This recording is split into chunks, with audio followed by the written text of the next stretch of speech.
Bundok at burol, ano ang pinagkaiba?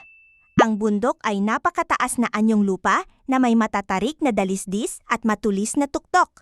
Ang burol naman ay mas mababa at mas mababaw ang tuktok kumpara sa bundok na karaniwang bilugan ang tuktok nito at mas madaling akyatin.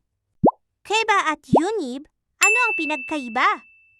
Ang kuweba ay ang mas pangkalahatang tawag sa anumang malaking likas na espasyo sa ilalim ng lupa o sa gilid ng bundok at maaring napakalalim, may mga stalactite, stalagmite at may daloy ng tubig.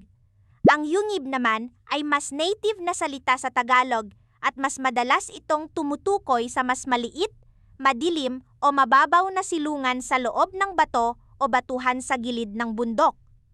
Talampas at kapatagan, ano ang pinagkaiba?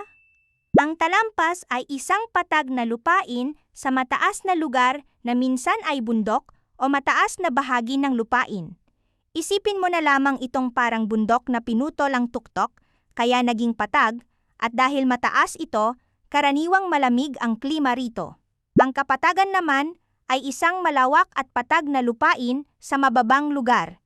Ito ang karaniwang ginagamit sa pagsasaka at kung saan nakatayo ang karamihan ng mga lungsod at kabahayan. Follow niyo ako, please!